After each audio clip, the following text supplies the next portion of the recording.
Welcome to our CV Open to the World by Anna Barber. Today we have our guest Yasmina Carvalho, named as a Women Soccer Coach of the Year 2016-2018. So proud of you, Yasmina Carvalho. Please, who is Yasmina Carvalho? I'm just a first generation American living in Boston, Massachusetts. I graduated from Bridgewater State in 2010, and I got hired the next year, 2011, over at Stonehill College to be the assistant coach there to help. I just wanted to get my feet wet and see how everything would go. And 2.5 years later, I was hired as the head coach over at Bridgewater State, and I'm also a teacher over at Brockton High. So it happened all so fast, but here I am now, 32, and in my seventh year over at Bridgewater State as the head coach. Born in Brockton, USA, but a granddaughter of a Cape Verdean. Share with us the story of your grandparents. From what I was told by my parents, is that they grew up in Praia, and then they ended up moving to Senegal, and they actually ended up living in Dakar for the rest of their lives. And they actually had I think there's about five siblings altogether, 4 boys, 1 girl. And so they grew up there. My dad grew up in Dakar, and then he ended up leaving and going to college, and then found his way in Boston in America. So I don't know much about their background. I unfortunately never got to meet my grandfather, but I did meet my grandmother, known as Baba Daka. I got to meet her multiple times going to visit Dakar when I was younger. So that was good to see. That's good. Very good. Having something that you're Cape Verdean too, the descendant of Cape Verdean, you are Cape Verdean. So proud of your parents, their stories, of course, and what we link for them. This is what is important for us. Told the story of your journey, their journey also. It's so important for the other people, for Cape Verdeans, and for diaspora also, to know that all of us, we have been working hard, and our diaspora, they work hard to achieve what they achieve. So this is of course, this is the results of what all their journey. It was not easy, of course, not all of them, but this is the results. Proud of this, the results. Being you, Yasmina. If you link Yasmina Carvalho, you said, okay, their grandpa, they came from Cabo Verde. When? What did they do? Who they are? You graduated in 2010 and did the physical education. From that time, we have been working as an assistant coach and helping coach and coach. So young and a huge responsibility. Can you share with us this experience, your experience, and named also as a Women's Soccer Coach of the Year 2016 and 18? Your experience, what is the impact that this has in your life? Can you please share with us? It was pretty scary at first, if you think about it. I was 22 years old, starting at Stonehill, and someone on the team, a senior on the team, was only 6 months younger than I was.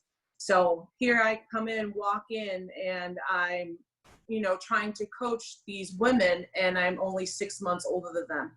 So what I had to do was gain their respect first. I had to show them that I do know what I'm talking about. I'm here to help you in any way. And I'm here as a support system, not someone to tell you what to do. So I think trying to just gain their trust and gain their friendship first was very important, being a very, very young coach. And I started to learn through working with, Rolando Lopes, who's also Cape Verdean descent. He's from Brockton, and he used to be the head coach over at Stonehill. So he's another Cape Verdean, gave me my first opportunity to be a coach. And with him and a few other coaches, I just started taking little by little what I know from them and what I learned from them, and put it towards what I wanted to see out of my own programs. And I learned a lot being a young coach. I learned what young females respond to and how they respond to great leaders, and what they don't respond to and what they have trouble with some coaches. So it was a great experience. I'm glad I started so young, and I learned that respect is everything. If you give respect to your players, they will run through a wall for you. So I think that's huge when it comes to coaching and being such a young coach in this industry. It doesn't matter what sport it is. I just think giving respect first is the biggest thing. If I ask you, from this experience, what did you get from this? Say something that you just one word. I think a sense of pride in myself.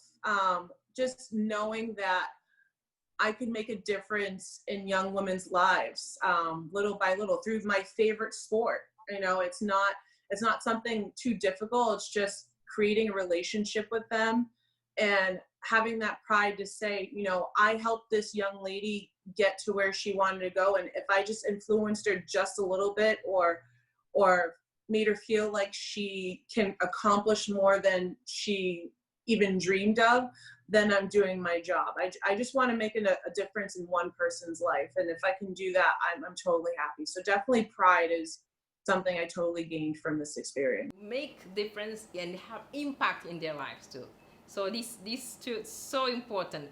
What got you in sports and soccer? What was the reason for you to got into sports and soccer? That's the easiest thing. My brother. I have an older brother.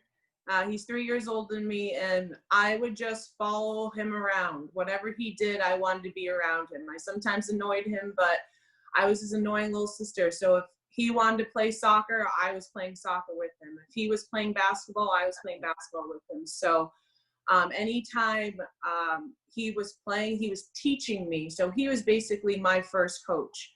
He taught me everything about basketball and almost basically everything about soccer. So I think my love of sport came from him. And then obviously he was put in when my mom started realizing, kids around the ages of 10 and 11 get into sports in America. Like, that's the thing to do, throw them in a youth sport. She did that with my brother first and found out, oh, wow, he's having a lot of fun. So then she started doing that with me. So by the time I was age 8, she threw me in a soccer league, and then she, got me exposed to basketball. So those were the two main sports I've been playing since I was 8 years old, and played through middle school, played through high school, and then obviously played 4 years over at Bridgewater State as a soccer player myself. So my brother is the number one reason why I'm into sports or love sports in general.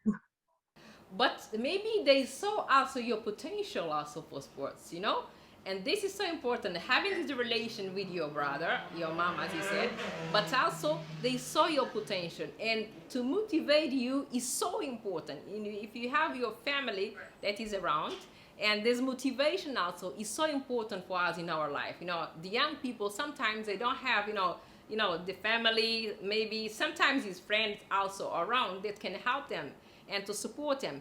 This, you have a huge potential, but they support you, they motivate you. So I think this is so important for our diaspora and all over the world. They are watching also our talk show here, and to know that it's so important. Sometimes it's just a question of words. You need just to say something to someone, and it's missing. You should say, you are great. You should do it like this. This is a positive energy.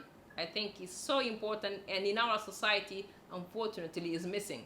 This is where we need to work, all of us. We need to work together, and all of us. So great to hear this from you. Who has been your influential mentors? Who is inspire you most in your life, being a soccer and also in your life? I think I have a few. I mean, obviously my parents, I wouldn't be here in general. I wouldn't be in America if they never moved to America from their own, homeland. So that number one is by far my biggest inspiration, because they work so hard to give my brother and I, the life that we deserve, and And we came here, they didn't have anything. They started from scratch, just like a lot of immigrants do. And so they were probably nervous and scared and weren't sure what they were getting themselves into moving to America. But, you know, they fought through it and they worked hard. And now they're two really successful people. And my mom's a retired teacher. She taught for 33 years, and my dad works for Boston Public Schools and is retiring in about 3 years. So they made a name for themselves. So if it comes down to my personal inspiration, it's those two people. And they instilled in me that, you know, all you have to do is work really hard at what you love. As long as it's something that you love, that you'll be great at it. And from the coach's aspect, it's definitely my mentor, Scott Dolan. Unfortunately, he passed away a few years ago through cancer, but he's the reason why I even started coaching. He got me the connection with, you know, Rolando Lopes, who I mentioned earlier, gave me my first job. He's the one who introduced me to him and said, you know, this young lady will be a phenomenal coach one day. Take her under your wing and please take care of her. And so he got me started, and we worked together for a very long time until he started getting sick. So I miss him dearly, but he taught me so much. So it's my parents and Scott who are definitely my three inspirations and helped me get to where I am today. That's so good. Regarding your parents also, what they have done for all of you and your brother also, this is so important. And their of course their story is a lot of, we have a lot of stories like their story, but they are successful. That's what's important. They believe. When you believe, you achieve. This is so important. When you believe, you achieve. Proud of you and your parents too. So proud. What we have for you that is most you feel most proud in your life? When I was hired. So I was hired as the head coach over at Bridgewater State. I was 24 and I was turning 25 6 months later. And I was surprised out of anyone that I got hired. I couldn't believe it. I said, I can't believe they're hiring a 24-year-old to take over their program. Because it's a lot of work, it's a lot of responsibility, and you're that person that 25 young females look up to when they come to college. Their parents aren't there, and they are basically putting their child's, not all their child's life, but their child's life in your hands to give them a good experience throughout a soccer program. So that was the biggest compliment Bridgewater State could give me is trusting me with that responsibility at such a young age and saying, okay, we were giving you this team. We want you to do something with it. And we want you to not only create a winning program, we also want you to create good human beings. And that's what I got into the job for. I wanted to continuously, help young ladies become better people. So when they go out into the world, they're doing just as well as I am. And so I think that definitely is the proudest moment. Just being hired at such a young age and having them trust me. It's brilliant. It's excellent. This is the stories we want to tell people. They need to hear this kind of story in order to inspire them also. In the same line, share it with us what you have learned and your lessons of life since you start your sports. The lesson I've continuously learned is nothing is ever going to go your way the first time. You know what I mean? So I think everyone thinks success comes to you very easily, and that, there aren't multiple times that you have to try it out. So there are times that I learned that I will have to work for free. I worked for free for a very long time. There was a long time where I didn't get paid. And thank goodness for my parents who said, you're not moving out, you're staying home, save your money, and you will finally be able to buy your own place. So they allowed me to live in their own home, in their home for a very long time, during the times where, I I wasn't getting paid to do, 12 to 14-hour days. And I was humbled by that because it taught me that all this that I'm learning is going to help me later on in life and will actually build up my economic situation. So even though I wasn't getting paid for those years, I gained so much more by being there and learning everything I could learn, so I could take it and move forward and then build my own, like I said, economic stability. So I think that was huge. That, that's also very important, to not give up. This is so important, the support of the family, once again, the support of the parents. But you need to know what you want in your life, the determination also for your goals, your aim is so important. And being young with us, and what you have this potential, with the goals, with the aim, determination, this is so important. And this also, it will also help others to think like you, to say, okay, Yasmina Carvalho, did it, why not me? This is so important. When the lessons of life, your lessons of life, is going to be a lesson of several million of people also, because they will learn. This is why it is important for us to tell our stories. This is why to share our experience, to share, because it's not all the time, it's not a rose. Life is not always a rose. We have also, a lot of things that is negative. We learn, we fall down also. The most important is how to get up, how to wake up and say, yes, I'm gonna do it. Yes, we have, and self-confidence. I think all of this gives you more self-confidence. This helps you to be, different and to be prepared for the life. So important, so important. Life is trial and error. What is the role of university and schools on our young people, with this concept of leadership, vision, opportunities? Those concepts, they are linked, of course, in sports, in life. I'm talking about not only sport, but also in life, this concept. What do you think is the role of the schools and the universities in nowadays? Yeah. So the universities are big on athletics, especially Bridgewater State. I think they hardcore believe that athletes create the best future employers. And I think any university would agree with that. If you talk to big business people, or even someone who wants to become a teacher, when you're getting hired, they want to hear that you are an athlete, because through athletics, you learn about leadership qualities. You learn about how to cooperate with others. You learn how to communicate the proper way. So all those things, you learn leadership skills that you're going to need in the classroom or in the big business world. So I think with athletes, they become the best employers in the future. And so when you have that through athletics and student athletes, they gain that knowledge, they gain that experience. And I always tell my athletes that I want to create champions, obviously, because we want to win a championship. But like I said, I also want to create great human beings to put out into the real world and get them ready for the real world.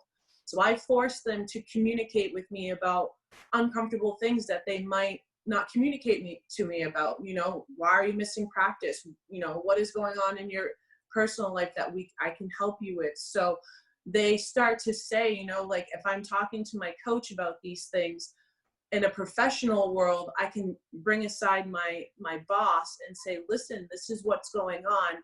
Can you help me? Because a lot of young employees are afraid to speak up for themselves. So we're trying to teach them, listen, these are the tools that we want you to take in the real world, in your real life aspects. So I think athletics and real life, coincide so well and just mesh so well. So I think that's why it's super important to get involved somehow. It doesn't have to be with athletics. It could be some sort of activity with art, or it could be some sort of activity with acting or drama.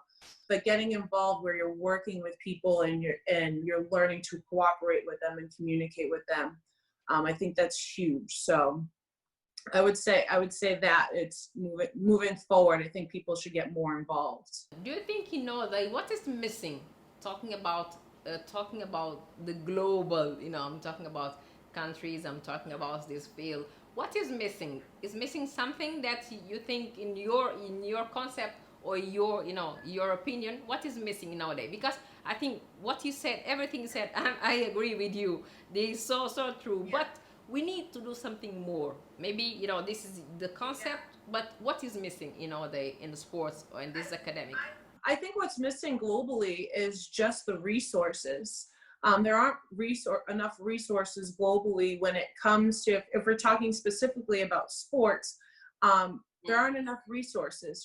I don't hear much about, even where my dad is from, and even in Cabo Verde, I don't hear much about, women's sports. I don't hear much about an organization where young girls can go to and it's a youth sports clinic. You don't hear much about that. I do know in Cabo Verde that they do have women's basketball teams, because what I'm trying to do is follow in the footsteps of the basketball coaches over at Bridgewater State. Both of them have taken their teams over to Cabo Verde multiple times. And they've actually, done some community work there. And they've also actually played against a Cape Verdean women's basketball team and also a Cape Verdean men's basketball team. So I think there just needs to be more resources globally. In America, there's a lot of resources when it comes to exposing children to sports. That's the thing to do. But globally, I think we need to do more in implementing more programs out there, just to get the kids involved. And that's how they kind of explore themselves and figure out what they like and what they don't like, and that sets them up for the rest of their life and saying, okay, I really like soccer, I want to continue at soccer, I want to play soccer in college, oh, maybe I want to become a coach, maybe I want to become a teacher. And that's how it just all rolls into each other. So I just, somehow we just have to get more resources globally, not just in America. Yeah, it's true. It's sometimes, as you said, there's a lack of resources, and talking about also opportunities. If we maybe it's opportunities. If you talk about some countries that need opportunities, maybe you can have more opportunities there that you can promote more. I think this connection and getting involved, by platform and several ways, to be connected and to know opportunities where they are, how we can work and exchange this experience and open more doors. So I think we need to unify, of course, but we need also to try to, to give people more opportunities, opportunity that makes the men. How can you help to have more opportunity for them? This lack of resources, it doesn't depend only on people, it depends on countries. And some of them, they have other priorities, They have other priorities, and their priorities is health, talking about also education. But maybe if we combine sports, education, and health, this is the three things that is so important. Sports, health, and of course education. This is gonna be great. Yeah. And that's, if you exchange this experience with countries, with the people, universities around the world, this is gonna be a change of the way of thinking, a change of vision, and the implementation of this is so important. This is why we should have these open doors, this platform being together, talking about this healthy, talking about sports, talking about education. They are all linked, because we need to practice. We need to, everyone should do sports because it's healthy, but also for educating, to give you a lot of of course things that you need: health, sports, education. Your advice for the young people? Get up and get moving. It's the younger generation, and I'm a little bit a part of that, but the younger generation, they love to sit in front of the TV or on their phones or on the video games. Video games, mobile, every single day. How can you change this way of thinking and living? Do you think we can? Your advice? It starts with the human connection. They have to get up and get in, like I said, get involved somehow, some way. But even just meeting new people as well will expose you. like I said, when I was younger, my mom put me in a league. You know, she put me in soccer and basketball leagues, and that's where I met all of my friends. Until this day, I'm friends with the same people I met when I was 8 or 10 years old. And so that was the basis of how I got out there and met new people and exposed myself to different things and learning more about myself. You got to get away from the phone, put the phone down and start having that human interaction, because that phone can be addicting, but it's not going to get you anywhere. I think human connection, human contact, and getting up and getting moving health wise is just going to make you an overall better person. To get them connected to our country. I'm talking about Cabo Verde. I'm talking about this lovely 10 island that is strategically well located in the Atlantic Ocean. Do you think, in your generation, for your advice, how can you attract the more diaspora to come? I'm talking about your generation, to come for tourism, for example, to come for visits, to come to meet their roots. How do you think, in your advice, can be the best way to make them come back to Cabo Verde to visit? And the other, which is the field do you think they'll be interested in? Sector projects. You think they'll be also interested that we can present them? So I think the best way is it's difficult to say. I think the best way is through family. Just keeping your connection with the family that you have in Cape Verde. I'm the number one culprit of it. I haven't had opportunity to go visit Cape Verde yet. You know what I mean? And that's not the fault of my parents, is also the fault of me and not asking, hey, bring me to Cape Verde. Show me where my grandparents grew up. I saw where my father grew up. I've been to Dakar. I saw where my mother grew up. I've been to, Portugal, but, there was no sense of show me where my grandparents grew up. I know they lived in Dakar for a long time, but bring me back. I think there needs to be a want from our generation, either first generation Americans, second, third, fourth, of wanting to know, where we came from.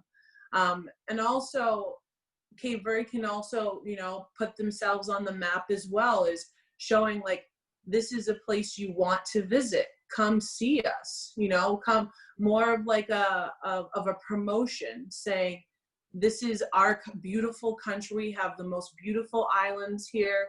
Come see us. And I've had personal experiences of talking to people who've never been to Cape Verde have ever been to Cape Verde, excuse me, and they don't even have family over there, and they've been there before I have, and they said it is the most beautiful place they've ever been to. And I asked them, like, well, did you tell your family about the most beautiful place you've been to? And they're like, no, I didn't say much about it, but that we have to make that part of the conversation. We have to get people talking about Cape Verde and wanting to visit it, because they just see it as an island off of the west coast of Africa. It's so much more than that. It's a culture, it's a being, it's who we are. And so I think people, I would say the younger generation, go and visit and go back. If you've been there, go back and see how much it's progressed over the years as well. So that's my plan. Within the next 2 summers, my dad has been asking me for forever, and I've had to work every summer, but the next 2 summers I don't have to. So I'm planning on going very soon, because I need to explore. Everyone keeps telling me how beautiful it is, so I need to go. So good to hear this from you. It's so good. This is what we want. I think it's time already, to exchange, to promote, to talk about Cabo Verde. It's so lovely. There are 10 islands. It's like you are going to one country, 10 destiny. There are 10 different islands and beautiful islands, So we need to talk about this. We need to bring you back, but we need also to promote through your, share with your young also, teams, colleagues, and all of them. We need to start talking about Cabo Verde. Why Cabo Verde? it's better to explore your opportunity when you are in local than talking about when you are abroad. Just come, see, see the things, see the place, smell the air, put your foot on the floor. This will it will help you, to see different experience, to explore what we have as opportunity, and then I'm confident that you're gonna come back every single year and gonna bring more people to come to Cabo Verde and spend your time here. It's all the year, it's summer, and you don't need to have a traffic to go to your work, and this is the quality of life. But of course we have challenge, and for this challenge I think all of you are useful, all of you, yeah, useful. Your closing remarks to Cabo Verde and to young people who want also to follow you, who want also to start something different. Your closing remarks to them. Yeah, don't be afraid to just, it sounds so cliche, but don't be afraid to go for your dream. So whatever you have in your brain that you want to do for the future, don't be afraid to go for it. Don't be afraid to leave the country and try something. And don't be afraid to go back and bring what you experience outside of the country. Don't be afraid to bring it back to Cape Verde. And have that confidence in yourself that if you just, like you said earlier, if you put your mind to it, you really can achieve it. And you hear it all the time, but it is so true. But it also comes with hard work. You can't snap your fingers and say, all right, here we go. I'm going to do what Yasmina Carvalho did. It takes a thought process. It takes the failures. It takes the successes, and that will all come together and create success. And even myself, I'm not done yet. I'm hoping to get another master's degree in social work.